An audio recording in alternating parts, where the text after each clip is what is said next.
Demon here. Alright, so I just showed you my my pickups for Darkman and Army of Darkness and Evil Dead. Gosh, I'm such a cliche nerd, my tastes, but I think I'm in pretty good company. So here's the rest of my books here. I picked up Shadow Man. I picked up the original series from the 90s. I loved it. I have them all. I read them. Shadow Man is one of the first characters that I ever picked up in comics back in the early 90s when I first got into them. I mean, yes, I read Batman, I read Spider-Man, but Shadow Man was something different. It was spooky. You know, it wasn't afraid to explore the macabre, and it was just a different character, different take, definitely an anti-hero. And I like my superheroes, but I also like my anti-heroes. Shadow Man has an exceptional video game that came out in the late 90s using the third iteration of Shadow Man. This came out after that video game. This is the 2012 Valiant version, and they came out with a new one recently, which I would like to pick up, but I gotta read these first. So this is Shadow Man number 0. This is issue number 1. That is some great cover art there. Yeah, I mean, use your imagination for that one. Shadow Man number 2. Character looks even better these days. Looks like a Grim Reaper Jr. or something. Shadow Man number 3. Little New Orleans voodoo guy. The other character that I liked was Shadow Hawk. It's coincidental that they're named Shadow, but the first Shadow Hawk, it was a reader insert narrative where it's sort of like a second-person narrative where they say "you," as they refer to the reader, and they never identified who Shadowhawk was. It was just you step into a dark alley, you see a woman getting mugged, you attack the first assailant, your fists enter his spine, and you feel it break around your knuckles. It was pretty visceral, and I like that reader insert second-person narrative style. They switched later to third person. They revealed that Shadowhawk, which was a big reveal, I guess, in the early 90s, Shadowhawk was black. Now, you know, we have plenty of black characters and female characters and even transgendered and gay characters. I mean, the comics have always tried to be inclusive. Even when most of their cast was lily white, you know, they try to give them different personalities. That is what's most important. It's the content of their character and what makes them tick. But, you know, Shadow Man is black, Shadowhawk is black, I mean, and Spawn is black. I read Spawn. I mean, the first 3 superheroes I read, really, were all black superheroes. And it's because the writing is good. I mean, people will read anything. They can relate and identify with any character as long as the writing is good and the character is cool. And look at this art. I love this armor. He's another type of anti-hero. I mean, he looks like a bad guy. And this 90s style is just so beautiful. The way it's drawn. You know, the style of the armor, the curves, the jagged edges. I like this a lot. This is real nice cover art here. It's got like a noir look. Shadowhawk 3. It's another series. 1993 series. There's Shadowhawk 3, issue 3.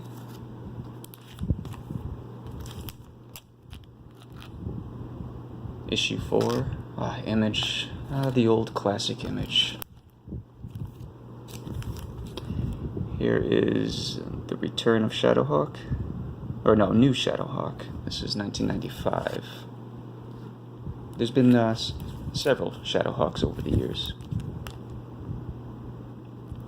Issue number 2 of the New Shadowhawk. Issue number 3 of the New Shadowhawk. I mean, that's just vintage 90s right there. So good. So good. Issue number 4 of the New Shadowhawk. I mean, all of this cover art is just exceptional. The New Shadowhawk issue number 5. His proportions look a little bit off. Issue number 6 of the New Shadowhawk. It's just that iconic look of his. Issue number 7. The New Shadowhawk. Oh boy, looks like he ran into some issues. Here is the Return of Shadowhawk. I think this is a, it's a one-issue series. Just a one-off, trying to probably reintroduce the character. This came out in 2004, about a decade after the last Shadowhawk comic came out. And then there's a crossover here. This is Shadowhawk and Vampirella. I've never read Vampirella. I was always a little embarrassed by the super scantily clad heroes. I thought they were just trying to sell sex. I was always suspicious that the story would be any good. But this is Shadowhawk in it. Vampirella is a pretty popular character. She's persisted throughout the years, so she's probably written pretty well. If I enjoy this, I might pick up some Vampirellas, especially with all the women these days. They don't look that good in the comics, and they're all dressed like Mormons. So I don't know. There's something about the old school where it was tongue in cheek. It was just fun, having a good time. That's what comics are supposed to be. They're supposed to be about fun, not take themselves too seriously. That's a nice cover right there. It's a 2-issue series for Shadowhawk and Vampirella. Alright, I'm up for a little after 6 minutes here. Let's approach the other comics here. This is just a 1995 issue of Demon Realm. It's just dark fantasy. Cover arts are not all that great, but it's not bad. I just figured it's a quick read. Maybe a quick trip to the bathroom and read it. TMI, I know. This is a TMI channel. Star Slayer. I don't remember why I got this. I'm sure I had my reasons, but it looks like a space opera / Conan the Barbarian. Maybe it's similar to Exo Man of War. Colonists. I like anything that's about terraforming or colonizing another planet, which I believe this is about. This is a thick graphic novel. I hope this is a good story, but it's definitely something I normally would pick up. Colonist quenches its audience thirst for intelligent science fiction with a cocktail of killer art, grounded characters, and unique world building, finished off with a splash of subversion. That's pretty good writing there on the promo. The Thing from Another World. Okay, I read the original series in the early 90s. It picked right up where the movie left off. Kurt Russell's character was still alive, and they, followed him around. I remember liking it. John Carpenter's The Thing is my favorite horror film. John Carpenter is one of my favorite filmmakers. So, and the story's good, and I remember early Dark Horse. They just knocked it out of the park with their licensed work. Just people's imaginations were just flowing onto the pages. It was well developed, well written, well drawn. How could I say no to this? The Thing from Another World, issue number 2. I do not have issues 3 and 4. I gotta track them down. Here's another series. That's a follow-up. The Thing from Another World, Eternal Vows. The Thing from Another World, Eternal Vows number 2. And again, I do not have issues 3 and 4. Scarlet Strike Force. I picked this up for shits and giggles.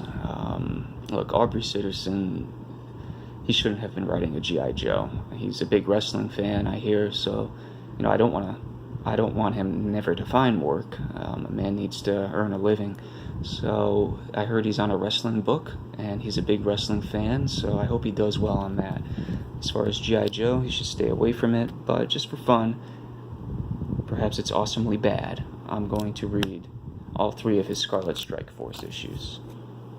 That's issue 1, this is issue 2.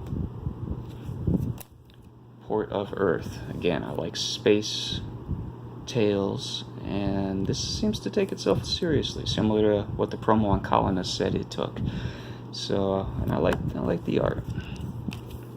Port of Earth and Port of Earth. This is Top Cow, subsidiary of Image, I believe.